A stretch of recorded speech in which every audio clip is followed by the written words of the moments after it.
for the race and stay at Punchestown. Champion bumper over 2 miles, Grade 1 contest and Madman's Game.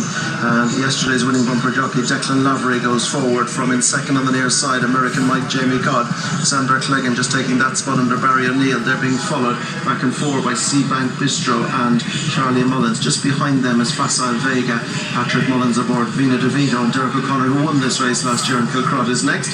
Then on the near side is Redemption Day and Jody Townend. Last but one is Karen Funnock and Ben Crawford, and last of all is Oceans of Mercy, the mount of Michael O'Sullivan. So they're going out towards the top end, and Madman's Game leads Sander Cleggan. They're being followed in third by American Mike. Just behind them in four is Seabank Bistro.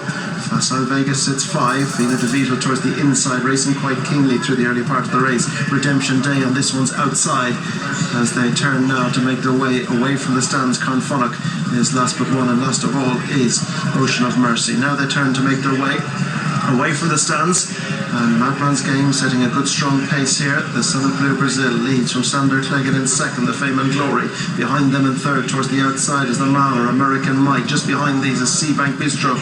The first of the two walk in the parks, the other one is Facile Vega just on his outside. This pair being followed down the inner by Vina DeVito, the Malalas. Towards the outside is Redemption Day, another Blue Brazil. Last but one, Karen Funnock, the Getaway.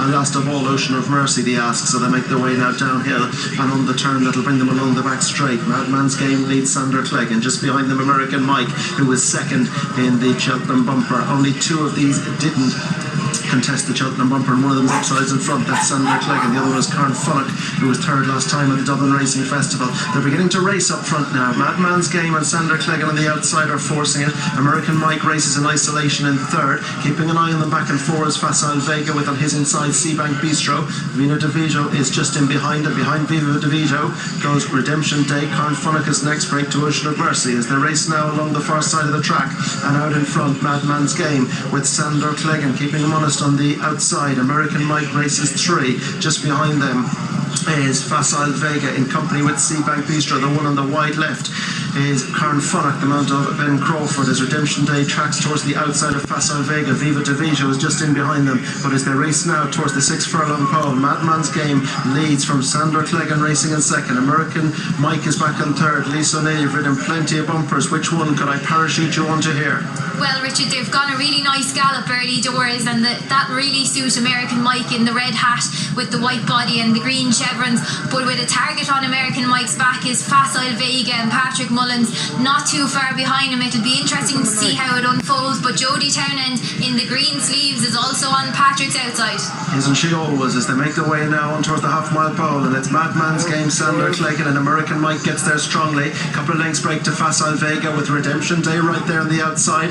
Vina DeVito gets into it. Karen Funnock continues to plot a course on the inside, and a break now opening up to Seabank Bistro, who's dropping off them. They begin to turn towards home in the Grade 1 Punchestown champion bumper, and American Mike is going up on the outside of Madman's Game with Sander Cleggan. As for his effort between them, Facile Vega's right in the slipstream of American Mike, and then comes Redemption Day, who travels awfully strongly, and Vina DeVito's next, turning towards home, and it's American Mike in front, but Facile Vega's coming strongly now on the near side. They're being followed by Redemption Day, who's a big challenger now, and it's Facile Vega and Redemption Day who take it over, and Redemption Day is putting it right up to Facile Vega over on the far side. Back in third is American Mike. Redemption Day the near side, Facile Vega the far side, and Facile Vega's trying to pick up again. Redemption Day is keeping him honest all the way over on the near side. Facile Vega has the battle now from Redemption Day over on the near side, but Facile Vega, he's classy and he's tough. He's won the champion bumper. Facile Vega beats Redemption Day. Back in third is American Mike, and they're being chased in 4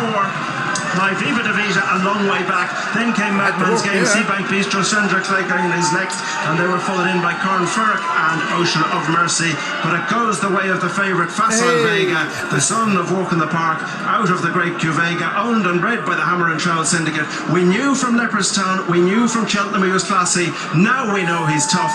What can't he do? I tell you what, that was a proper race. That was a proper race. Yeah, well, we know he's talented. Now we know he has got guts, because it looked for a moment like Redemption Day was going to get there. Jody Townend, as she has done all this season, really made Patrick work on the outside, and the two of them pulled clear from American Mike, confirming the Cheltenham form. But Lisa, he had to put out all the stops. He did, Jane, and that he did. But this Redemption Day has put up a solid performance. But the winner, Facile Vega, is pure quality. And I think Katie has the winning rider. Patrick, that was absolutely super. What a racehorse. He is. He was quite worked up in the parade ring and down at the start, which wouldn't be like him. So I think the season was probably starting to get to him a bit. But I said it all before Cheltenham, there wasn't much between this fella and Redemption Day on homework. I don't think a few people believe me, but that was the case today. The Redemption Day is a very good horse as well. Well done, Dave. They're two very good horses, because to be honest with you, he quickened through twice, if not three times, up the straight, and you galloped to the fence past the stands. Along with that, you went a really good gallop from the get-go. Decky Lavery went a super gallop, a Madman's Game, which I thought was going to set it up lovely for Jamie. You tracked Jamie. Was there any point you went, were you always going easy? No.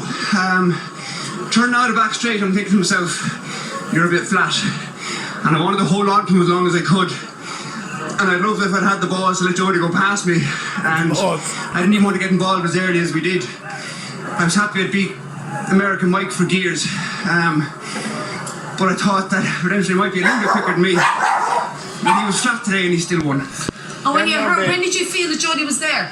Could you feel her there for leaving the back straight? About 10 yards walking into this before we walked into the tapes, I could feel she was there. So I knew she was there all the way. But this fella, he got headed and he battled back. So he's the full package. He can do it. He can do it tough if he needs to. He sure can. Owned by the Hammer and Trowel Syndicate, who, I tell you one thing, they'll like playing up tonight. They're local to here. They brought down Cheltenham Town when he won the champion bumper. They're going to get a massive kick out of this, Sean and Ger. They will, and they made a 5,000 donation to the Irish Indian Jockeys Fund before racing there from themselves. So they deserve this, because that was a very gracious gesture and we're very appreciative of it. Patrick, Willie's having a great week. What do you think of Valho? Yeah, he was a monster. He was a monster to do, because this doesn't play to his strengths. Going this direction, that trip, that's not even him at his best, I think. So that says it all. Who knows? Listen, enjoy this. What a beast. You'd have to imagine with a field of grass he's going to come on again. Well done, David Porter, and absolutely brilliant. Great. Thanks very much, Katie.